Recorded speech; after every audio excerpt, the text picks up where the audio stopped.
Hello guys, आज मैं आपके लिए लेकर आया हूँ मीट द स्पार्टन्स मूवी की कहानी को। तो कहानी की शुरुआत में हम एक ओल्ड स्पार्टन को देखते हैं जो नवजात बच्चों को मार रहा होता है क्योंकि उसे उसके मनपसंद का कोई भी बच्चा नहीं हो रहा था। दरअसल स्पार्टन को एक ऐसा बच्चा चाहिए जिसकी बॉडी सलमान खान की तरह हो और दाढ़ी पुष्पा की तरह, लेकिन उसके घर में पहले जो बच्चा पैदा होता है वो एक मेंढक की तरह दिखता है, इसीलिए स्पार्टन उसे फेंक देता है। दूसरा बच्चा दिखने में तो ठीक ठाक था लेकिन उसकी बॉडी जॉन इब्राहिम की तरह नहीं थी, इसीलिए ओल्ड स्पार्टन उस बच्चे को एक फैमिली को अडॉप्ट करवा देता है और तीसरा जो उसका बच्चा होता है उसे वो रख लेता है क्योंकि वो बच्चा सिक्स पैक और दाढ़ी लेकर पैदा हुआ था और उसके पास एक मस्क्यूलर बॉडी था। इसीलिए ओल्ड स्पार्टन उस बच्चे को एक्सेप्ट करता है और उस बच्चे का नाम रखता है लियोनिदास। अब ऐसे ही कुछ और साल गुजर जाता है और हम देखते हैं कि लियोनिदास को उसके ग्रैंड मदर युद्ध कला सिखा रहा होता है। इसी दौरान लियोनिदास उसके ग्रैंड मदर के जबड़े में एक पंच मारता है जिससे उसके ग्रैंड मदर के 32 दांती बाहर निकल जाता है। अब ऐसे ही फिर से कुछ और साल गुजर जाता है और हम देखते हैं कि लियोनिदास अभी काफी बड़ा हो चुका है लेकिन उसकी ट्रेनिंग अभी तक खत्म नहीं हुई। यहाँ पर उसको ट्रेन करने के लिए उसके ऊपर कोड़े बरसाया जाता है और उसके अखरोट में डॉग फूड लाकर उसे एक कुत्ते को खाने के लिए छोड़ दिया जाता है जो कि दिखने में काफी घिनौना है और इससे लियोनिदास को काफी दर्द भी होता है। इसके बाद अगले सीन में हम लियोनिदास को एक बर्फीले जगह पर देखते हैं जहाँ पर उसे उस जगह पर सर्वाइव करने के लिए ट्रेन किया जा रहा था। इसी दौरान उसे वहाँ पर एक KFC का बर्गर मिलता है लेकिन उसका स्वाद उसे अच्छा नहीं लगता, इसीलिए वो उसे फेंक देता है। तभी वहाँ पर एक पेंगुइन भी आ जाता है जो कि उस बर्फीले इलाके का सबसे खतरनाक पेंगुइन है और वो इंसानों को मारने में 2 मिनट का भी वक्त नहीं लगाता। लेकिन इस बार वो लियोनिदास के सामने आकर नाचने लगता है और इसी मौके का फायदा उठाकर लियोनिदास उसे जान से मार डालता है। इसके बाद लियोनिदास उस पेंगुइन की खाल को पहनकर महल में वापस आता है और उसे काफी अच्छी तरीके से महल में स्वागत किया जाता है। दरअसल लियोनिदास की ट्रेनिंग अभी खत्म हो चुका है और वो अभी स्पार्टन का राजा है। खैर इधर लियोनिदास को स्वागत करने के लिए मार्गो नाम की एक लड़की आती है और वो अपनी जवानी को भरपूर लियोनिदास को दिखाती है, जिसको देखकर लियोनिदास उसके प्यार में पागल हो जाता है और उसके साथ शादी करने के लिए उसे प्रपोज करता है। तभी हम देखते हैं कि मार्गो लियोनिदास के चेस्ट पर कुछ नंबर लिखती है जिसको देखकर लियोनिदास को कुछ भी आइडिया नहीं होता, इसीलिए वो मार्गो से इसके बारे में पूछता है और मार्गो से बताती है कि ये उसके प्राइवेट पार्ट में लगे हुए लॉक का पासवर्ड है, यानी वो लियोनिदास के साथ शादी करने के लिए और अपनी सील तुड़वाने के लिए राजी है। खैर इसके बाद फिर से सीन कुछ सालों के लिए शिफ्ट होता है और हम देखते हैं कि लियोनिदास की शादी हो चुका है और उसका एक बच्चा भी है। लियोनिदास उस बच्चे को भी खुद की तरह ही ट्रेन करता है जैसा कि उसके साथ बचपन में किया गया था। वहीं दूसरी तरफ मार्गो अपने बेटे और बाबू को फाइट करते हुए देख रही थी और इसका मजा ले रही थी। तभी वहाँ पर लियोनिदास का सेनापति जिसका नाम था केविन सॉर्बो लियोनिदास के पास आता है और उससे कहता है कि उनसे मिलने के लिए एक दूत आया है। अब लियोनिदास उस दूत से मिलने के लिए जाता है और उसको किस करके अपने देश में स्वागत करता है। वहीं दूसरी तरफ दूत को ये सब कुछ काफी अजीब लगता है और वो लियोनिदास से कहता है कि ये सब कुछ क्या घटिया मजाक है, जिसके जवाब में लियोनिदास कहता है कि उसके देश में सभी मर्द एक दूसरे को किस करके ही वेलकम करते हैं। साथ ही साथ वो ये भी कहता है कि वो लोग औरतों के साथ हाई फाई करके एक दूसरे को वेलकम करते हैं। अब ये सब कुछ देखकर वो दूत काफी परेशान हो जाता है और तभी वो देखता है कि मार्गो जो कि लियोनिदास की वाइफ है वो उसे काफी गंदे गंदे इशारे कर रही थी, जैसे कि वो उसका काला घोड़ा लेना चाहती है। खैर इसके बाद लियोनिदास उस दूत को पीट ऑफ डेथ यानी मौत के गुफा के पास लेकर जाता है और उससे पूछता है कि वो यहाँ पर किस लिए आया है, जिसके जवाब में वो कहता है कि उसे पारसी राजा जायरस ने भेजा है जो कि काफी शक्तिशाली है और वो इस दुनिया में राज करना चाहता है। इसीलिए वो चाहता है कि लियोनिदास बिना युद्ध करे ही हार मान ले जिससे वो उसके देश यानी स्पार्टन को कब्जा कर सके। साथ ही साथ वो ये भी कहता है कि राजा जायरस ने ये भी कहा है कि वो स्पार्टन की औरतों को काफी खुश रखेगा और उन्हें नाइकी शूज पहनाएगा। अब ये सब कुछ सुनने के बाद लियोनिदास उस दूत के ऊपर काफी गुस्सा होता है और अपने प्रजा की तरफ देखने लगता है। इसके बाद जब वो अपने हथियार को निकालकर उस दूत को मारने के लिए पीछे की तरफ देखता है तभी वो देखता है कि वो दूत मार्गो की दूध पी रहा था। अब ये सब कुछ देखने के बाद लियोनिदास उस दूत के ऊपर और भी ज्यादा गुस्सा हो जाता है और उसे लात मारकर पीट ऑफ डेथ यानी मौत के गुफा में फेंक देता है। इसके बाद लियोनिदास और कई सारे लोगों को उस मौत के गुफा में धकेल देता है जिसको वो पसंद नहीं करता था। इसी दौरान उसका सेनापति उसके पास आकर कहता है कि महाराज हमें युद्ध की परिणाम जानने के लिए प्रीफेक्ट के पास जाना चाहिए। दरअसल प्रीफेक्ट एक बदसूरत और श्रापित इंसान है जो भविष्य को देख सकता है, इसीलिए लियोनिदास उन प्रीफेक्ट के पास जाता है और उन्हें काफी सारे फेयर एंड लवली और फेस वॉश देकर उनसे युद्ध का परिणाम पूछता है, जिसके जवाब में उनमें से एक प्रीफेक्ट कहता है कि लियोनिदास अगर युद्ध में हिस्सा लेता है तो वो कुत्ते की मौत मारा जाएगा। अब ये सब कुछ सुनने के बाद लियोनिदास अपने महल पहुंचता है और कुछ सोच विचार करने लगता है। तभी उसको देखकर कुछ लड़कियां हंसने लगती है क्योंकि उसने नीचे कुछ भी पहना नहीं था। खैर इसके बाद वो मार्गो के पास जाता है और उससे कहता है कि युद्ध के बारे में सोचते हुए उसे नींद नहीं आ रहा है, जिसको सुनने के बाद मार्गो उससे कहती है कि कल तुम युद्ध में चले जाओगे और मुझे नहीं लगता कि तुम इस युद्ध को जीत कर घर वापस आ सकते हो, इसलिए आज रात तुम मेरे साथ जो मर्जी कर सकते हो। इसके बाद अगले सीन में हम देखते हैं कि लियोनिदास मार्गो के साथ कुछ करने लगता है, लेकिन मार्गो ने जो सोचा था लियोनिदास उसका उल्टा ही करता है। लियोनिदास अगले ही दिन युद्ध में जाने के लिए मार्गो को गोदी में उठाता है और उसको लेकर पुशअप्स करने लगता है।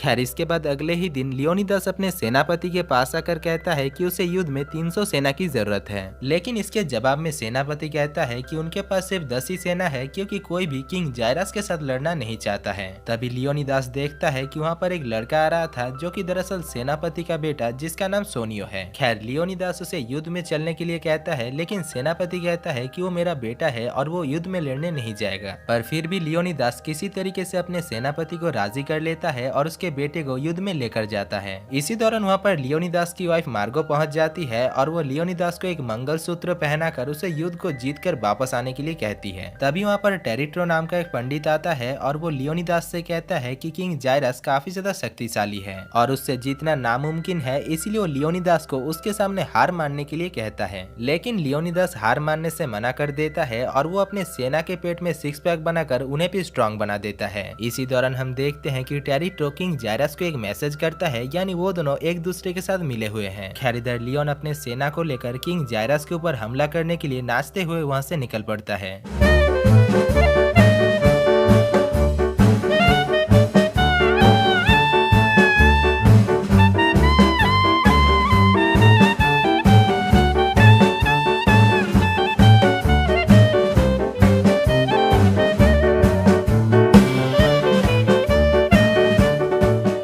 इसी दौरान हम देखते हैं कि उनको कोई फॉलो भी कर रहा था, जिसका चेहरा हमें नहीं दिखाया जाता। इधर लियोनिदास अपने सेना को लेकर एक पहाड़ के पास पहुंचता है और वहां पर फ्रूटी और कोल्ड ड्रिंक्स पीने लगता है। तभी वहां पर वो लड़की पहुंच जाती है जो उनको फॉलो कर रही थी। दरअसल वो लड़की पेरिस हिल्टन है, जो कि स्पार्टन की ही एक नागरिक है, लेकिन क्योंकि उसकी बॉडी की स्ट्रक्चर ठीक ठाक नहीं है, इसीलिए उसे स्पार्टन से निकाल दिया गया है, क्योंकि स्पार्टन में सिर्फ उन्हीं लोगों को ही रखा जाता है जो कि फिजिकली स्ट्रांग हो। खैर वो लड़की अपने हक के लिए लियोनिदास के साथ लड़ने लगती है और तभी अपने शील्ड को ऊपर की तरफ फेंकती है, जो कि उसके सर पर आकर गिरता है और वो वहीं पर ही बेहोश हो जाता है। इसी बीच वहाँ पर पार्सियन सेना भी पहुंच जाता है और पार्सियन सेनापति लियोनिदास को हार मानने के लिए कहता है, लेकिन लियोनिदास बिना युद्ध करे हार मानने से मना कर देता है। और तभी हम देखते हैं कि लियोनिदास का एक सेना उन पार्सियन सेना के ऊपर हमला करता है, लेकिन वो एक पत्थर के ऊपर से इतनी जोर से छलांग मारता है कि वो एक पहाड़ के ऊपर जाकर लटक जाता है। इसके बाद वहाँ पर असली युद्ध शुरू होता है और यहाँ पर हम देखते हैं कि वहाँ पर कोई युद्ध नहीं बल्कि डांसिंग कंपटीशन हो रहा था। दरअसल वो लोग बिना खून खराबा किए ही डांसिंग कंपटीशन के द्वारा युद्ध का नतीजा फैसला करने वाले थे। इसीलिए पार्सियन और स्पार्टन दोनों देश की ही सेना इस डांस कंपटीशन में भाग लेते हैं और स्पार्टन इस डांस कंपटीशन को काफी अच्छी तरीके से जीत लेता है, जिस वजह से वो लोग पार्सियन सेना को बहुत ही बुरी तरीके से मार डालते हैं। दूसरी तरफ हम महल में मार्गो को देखते हैं जो कि स्पा ले रही थी और तभी वहाँ पर एक लॉयलिस्ट आता है जो कि उसे हवस की नजर से देखने लगता है। साथ ही साथ वो ये भी कहता है कि उसका पति यानी लियोनिदास को और भी ज्यादा सेना की जरूरत है किंग जायरस के देश में हमला करने के लिए। अब ये सब कुछ सुनने के बाद मार्गो कहता है कि उसे लग रहा था कि लियोनिदास मर चुका है, इसीलिए उसने टिंडर और शादी.com में अपने प्रोफाइल को रजिस्टर कर लिया है और वहाँ से उसे काफी शादी के ऑफर्स आ रहे हैं। तभी हम एक वर्कर को देखते हैं जो कि एक वैक्यूम किलर से उस महल को साफ कर रहा होता है, जिसको देखकर मार्गो से इशारा करती है और यहाँ पर हमें पता चलता है कि वो मार्गो की सूखी बंजर जमीन में घास उगाने का भी काम करता है। खैर वो लॉयलिस्ट मार्गो से कहता है कि लियोनिदास अगर इस युद्ध को हार गया तो उसका पूरा साम्राज्य पारसी राजा किंग जायरस का हो जाएगा। साथ ही साथ वो ये भी कहता है कि किंग जायरस मार्गो के ऊपर भी कब्जा कर सकता है और उसके गोदाम में अपना सामान रख सकता है, जिसको सुनने के बाद मार्गो उस लॉयलिस्ट को एक सभा बैठाने के लिए कहती है। दूसरी तरफ हम लियोनिदास को देखते हैं जिसके पास किंग जायरस आता है जो कि दिखने में काफी घटिया था और वहाँ पर पहुंचकर वो काफी घटिया हरकतें भी करने लगता है। इसी बीच जब वो अपने रथ से नीचे उतर रहा होता है तभी वो गिर जाता है, जिस वजह से वो अपने एक सेना को जान से मार डालता है, जिसको देखकर हमें पता चलता है कि किंग जायरस काफी ज्यादा खतरनाक राजा है। खैर किंग जायरस लियोनिदास को लड़की और दारू की लालच देकर उसे इस युद्ध में हार मानने के लिए कहता है, लेकिन लियोनिदास हार मानने से मना कर देता है, जिस वजह से किंग जायरस अपने एक औरत सेना को उस मोटे आदमी के पास भेजता है और वो औरत उस मोटे आदमी के ऊपर हमला करके उसके दोनों आंखों को ही नोच लेती है। दूसरी तरफ हम मार्गो को देखते हैं जिसके पास पंडित ट्रेटो आता है और मार्गो के हाथ से ग्लास को लेकर उसके अंदर मौजूद ड्रिंक को पीने लगता है। अब पूरा पानी पीने के बाद वो मार्गो से कहता है कि ये पानी काफी टेस्टी था, लेकिन इसमें नमक थोड़ा ज्यादा था। जिसको सुनने के बाद मार्गो उससे कहती है कि उसने जो पिया वो कोई पानी नहीं बल्कि उसकी यूरिन है। खैर, इसके बाद मार्गो उससे कहती है कि उसके हस्बैंड यानी लियोनिदास को और भी ज्यादा सेना की जरूरत है, लेकिन कोई भी सेना युद्ध में जाना नहीं चाहता है। इसीलिए मार्गो फैसला करती है कि जो भी सेना युद्ध में जाने के लिए तैयार होगा, मार्गो उसे अपने गोदाम में सामान रखने के लिए देगी। इधर हम सोनियो को देखते हैं जो लियोनिदास के पास आकर कहता है कि किंग जायरस को उनके खुफिया अड्डे के बारे में पता चल गया है और वो कभी भी अपने 1 लाख सेना को लेकर यहाँ पर आ सकता है और हमारे पास सिर्फ 10 ही सेना है। अब ये सब कुछ सुनने के बाद लियोनिदास समझ जाता है कि वो इस युद्ध में हार जाएगा, पर फिर भी वो हार नहीं मानता। इसी दौरान वो अपने मोटे और अंधे सेना को अपना मंगलसूत्र देता है और उसे मार्गो के पास पहुंचाने के लिए कहता है। इसके बाद थोड़ी देर में वहाँ पर पारसी सेना और किंग जायरस पहुंच जाता है और वो लियोनिदास को उसके सामने सर झुकाने के लिए कहता है। लेकिन लियोनिदास जब सर झुकाने से मना कर देता है, तभी किंग जायरस उससे कहता है कि उसके शूज के लेस खुले हुए हैं। इसीलिए लियोनिदास अपने शूज को बांधने के लिए नीचे की तरफ झुकता है और राजा जायरस ये सब कुछ देखकर अपने सेना से हाई फाई करता है, क्योंकि उसने लियोनिदास को उसके सामने झुका दिया है। इधर लियोनिदास और उसका सेना भी किंग जायरस के ऊपर हंसने लगता है, क्योंकि स्पार्टन में सिर्फ लड़कियां ही हाई फाई करते हैं। खैर, अपने ऊपर हंसते हुए देखकर किंग जायरस काफी गुस्सा हो जाता है और वो कॉल करके अपने 1 लाख सेना को बुलाने लगता है। दूसरी तरफ हम मार्गो को देखते हैं जो सभी सेना के पास आकर उन्हें अपना सामान दिखाता है और उन्हें युद्ध में जाने के लिए राजी करता है।